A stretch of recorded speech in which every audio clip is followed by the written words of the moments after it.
में कोई शक की गुंजाइश ही नहीं है कि उस प्रोसिक्यूशन में कोई भी तथ्य है, किसी भी तरह के तथ्य,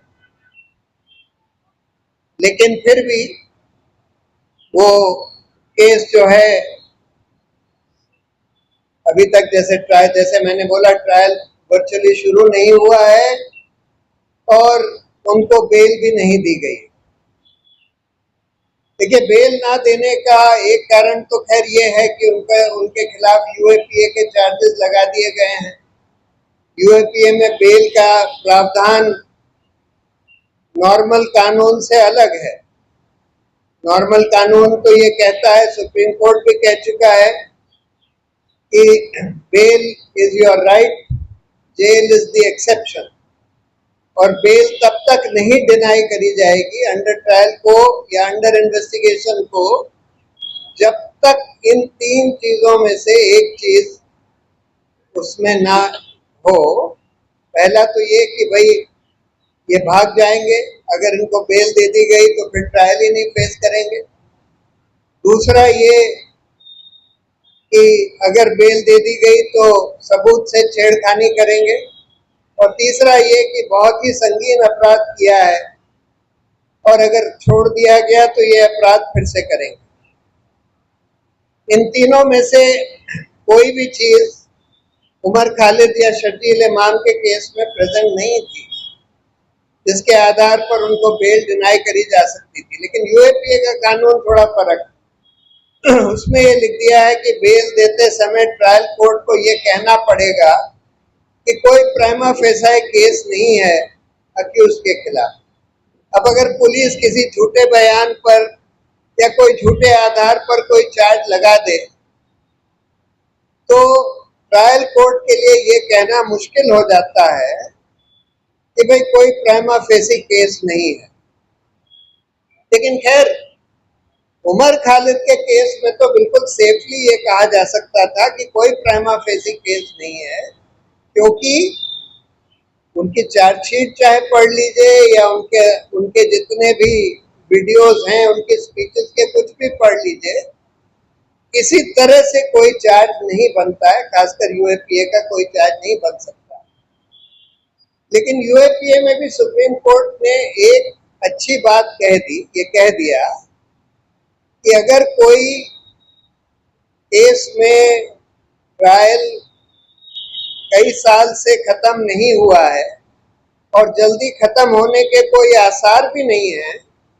तब फिर यूएपीए के केस में भी बेल दी जानी चाहिए अक्यूज को। और ये स्क्वायरली उमर खालिद और शर्जील इमाम के केस में अप्लाई करता था। लेकिन बहुत दुर्भाग्य की बात है कि इसको नहीं फॉलो किया गया और सुप्रीम कोर्ट ने उनके केस में बोल दिया कि नहीं नहीं, ये तो केस टू केस बेसिस पर देखा जाएगा और ये कोई जनरल रूल नहीं है। तो हम ये देख रहे हैं कि आजकल कोर्ट्स भी जो हैं ये देखकर अपना फैसला देते हैं कि भाई उनके सामने कौन खड़ा है और सरकार क्या चाहती है। कम से कम उमर खालिद और शर्जील इमाम के केस में तो साफ ये दिख रहा है कि सुप्रीम कोर्ट ने जो फैसला दिया ये देख कर दिया कि भाई सरकार क्या चाहती है और कितना जोर सरकार ने लगाया हुआ था कि भाई ये लोग किसी तरह से बाहर ना आ पाए, इनका तो हम एग्जाम्पल बनाएंगे। तो देखिए, यूएपीए का कानून मेरी राय में बिल्कुल गैर संवैधानिक है, बिकॉज आप बेल के लिए अगर इस तरह की कंडीशन लगा दें कि बेल तब तक नहीं दी जाएगी जब तक ट्रायल कोर्ट ये ना कह दे कि कोई प्राइमा फेसी केस नहीं है, मेरी राय में ये आर्टिकल 21 हमारा जो कॉन्स्टिट्यूशन का राइट टू लाइफ है उसके बिल्कुल खिलाफ। तो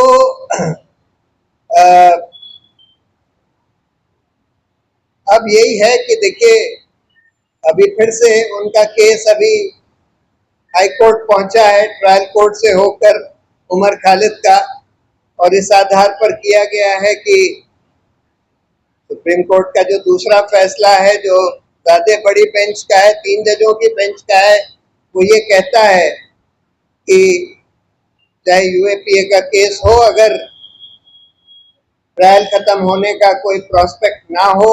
जल्दी तो उनको बेल दे दी जाएगी। लेकिन ये पूरा जो हुआ है उमर खालिद और शर्जील के केस में, ये हमारे पूरा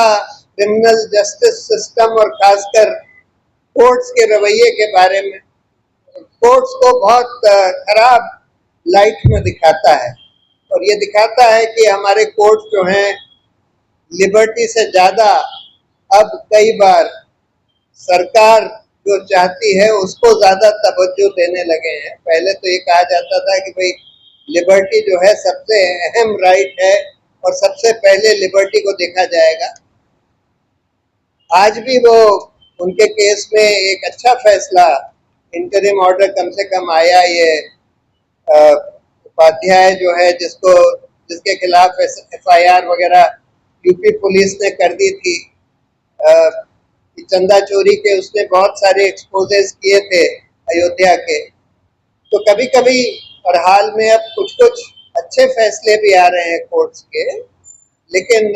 ये फैसला तो खैर इसको बेल डिनाई करने का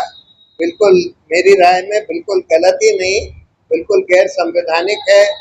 बहुत इनसेंसिटिव है और पुराने जो कानून है उसको इग्नोर करके लिया गया है।